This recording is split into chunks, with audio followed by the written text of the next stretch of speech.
Assalamualaikum warahmatullahi wabarakatuh. Selamat pagi anak-anak semuanya.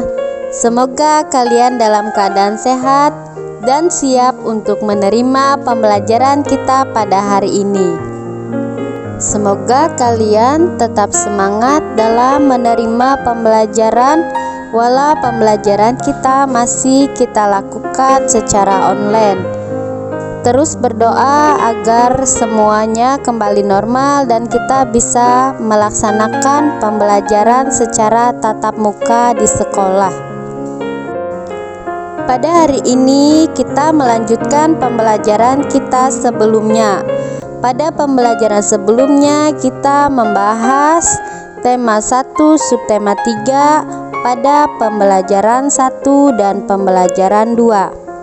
Untuk pembelajaran selanjutnya kita akan membahas pembelajaran 3 dan pembelajaran 4. Belum memulai pembelajaran kita pada hari ini, akan lebih baiknya jika kita awali dengan mengucapkan basmalah.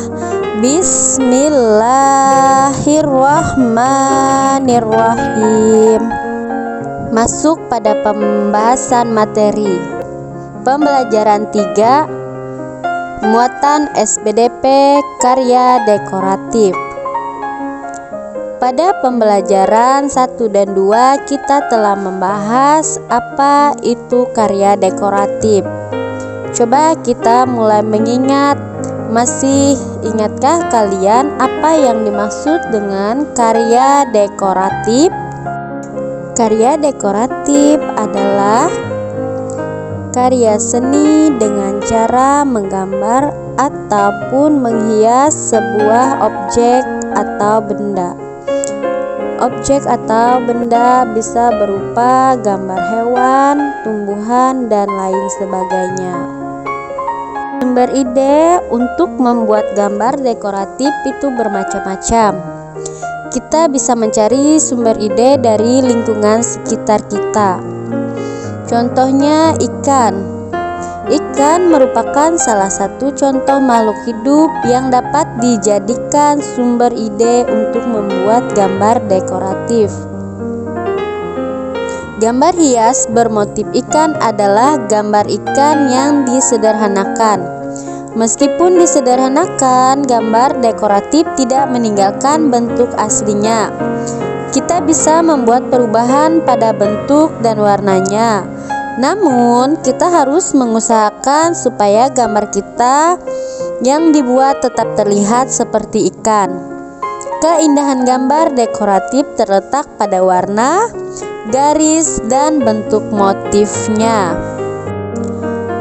Muatan bahasa Indonesia, teks tentang tahapan pertumbuhan dan perkembangan hewan. Berikut ini ada teks bacaan tentang pertumbuhan ikan. Ikan adalah salah satu makhluk hidup yang hidupnya di air. Dia bergerak dengan cara berenang menggunakan siripnya. Ikan bernapas dengan insang dan memiliki kulit yang bersisik. Ikan berkembang biak dengan cara bertelur. Sekali bertelur, ikan bisa menghasilkan ribuan telur. Lalu telur ikan menetas menjadi larva. Larva-larva ikan tumbuh menjadi ikan dewasa setelah ikan betina bertelur kembali. Demikianlah proses pertumbuhan dan perkembangan ikan. Pertumbuhan dan perkembangan ikan dipengaruhi oleh faktor makanan, suhu, dan kondisi air. Tiap-tiap jenis ikan memiliki makanan yang berbeda-beda. Misalnya, ikan bandeng memakan lumut sedangkan ikan gabus memakan cacing. Kondisi air yang dibutuhkan tiap-tiap jenis ikan juga berbeda-beda. Misalnya, ikan lele dapat hidup di air yang keruh sedangkan ikan mas hidup di air yang jernih. Muatan matematika, hasil kali 2 bilangan cacah. Langsung pada contoh soal. Perhatikan contoh soal di bawah ini. Nenek memiliki 3 kolam ikan lele.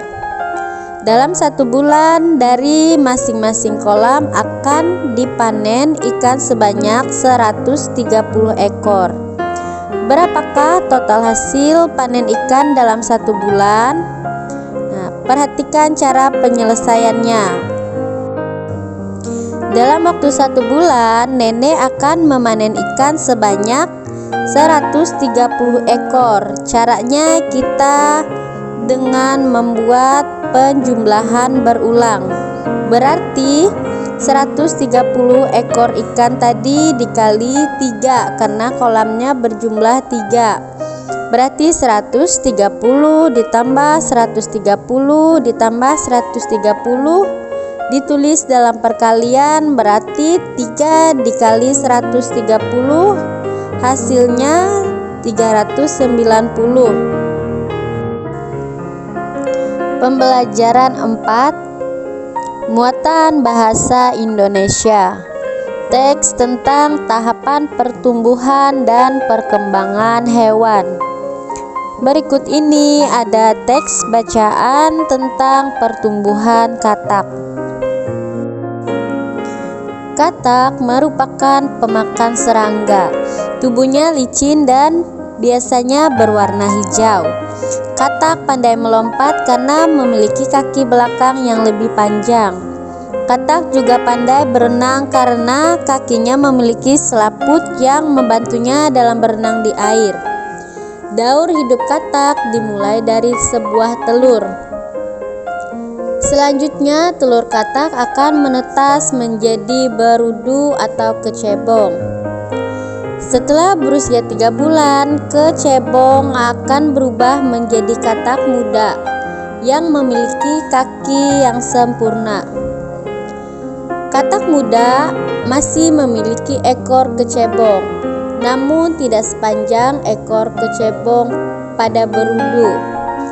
Fase selanjutnya, katak muda akan berkembang menjadi katak dewasa. Katak dewasa adalah katak yang berumur sekitar 4 bulan dan sudah memiliki bentuk tubuh yang sempurna. Muatan PJOK, kombinasi gerakan lari dan lompat. Loncat katak adalah salah satu gerakan meloncat dengan kedua kaki bersama-sama seperti katak. Loncat katak dapat dilakukan dengan mempersiapkan kedua kaki secara bersama-sama. Berikut ini ada langkah-langkah dalam melakukan loncat katak. Yang pertama, sikap awal. Sikap awal dapat dilakukan dengan berdiri rileks, kemudian jongkok dengan 2 kaki, lutut ditekuk dan kedua tangan ke depan lutut untuk keseimbangan saat loncat. Kedua, gerakan inti. Gerakan dari sikap awal yaitu jongkok, kemudian kaki meloncat ke depan secara bersama-sama, seperti katak yang sedang meloncat. Gerakan meloncat ke depan dilakukan secara berulang-ulang sesuai dengan yang diharapkan. Dan yang ketiga, pendaratan. Sikap melompat ke depan saat pendaratan dilakukan dengan kedua kaki secara bersama-sama dengan posisi jongkok. Supaya pada saat meloncat dan mendarat tidak terjatuh, maka perlu menggunakan tangan sebagai keseimbangan. Nah, itu tadi adalah langkah-langkah dalam melakukan loncat katak. Muatan PPKN. Pengamalan sila Pancasila. Dalam memberi sebuah saran kepada orang lain, kita harus menggunakan bahasa yang sopan agar tidak menyinggung perasaan orang lain. Kita harus memberikan saran yang baik jika melihat teman kita yang melakukan kesalahan. Memberi saran dengan baik terhadap teman juga termasuk sikap menghargai teman. Sikap menghargai teman merupakan bentuk rasa sayang terhadap teman. Menyayangi teman termasuk salah satu pengamalan sila kedua Pancasila. Pembelajaran kita pada hari ini telah selesai dan akan kita lanjutkan pada hari berikutnya. Sebelum menutup pembelajaran kita pada hari ini, Ibu ingin mengingatkan kepada kalian untuk tetap semangat dalam belajar. Perbanyaklah membaca buku di LKS maupun di luar LKS. Sering-seringlah latihan membaca dan menulis. Ibu juga ingin mengingatkan kembali kepada kalian untuk selalu menjaga kesehatan dengan makan makanan bergizi, istirahat dengan cukup. Dan jangan lupa untuk selalu menerapkan protokol kesehatan dengan cara 5M, yaitu yang pertama memakai masker, yang kedua mencuci tangan dengan sabun, yang ketiga menjaga jarak, yang keempat menjauhi kerumunan, dan yang kelima mengurangi mobilitas atau interaksi. Marilah kita tutup pembelajaran kita pada hari ini dengan mengucapkan hamdalah. Alhamdulillahirabbil alamin. Wassalamualaikum warahmatullahi wabarakatuh.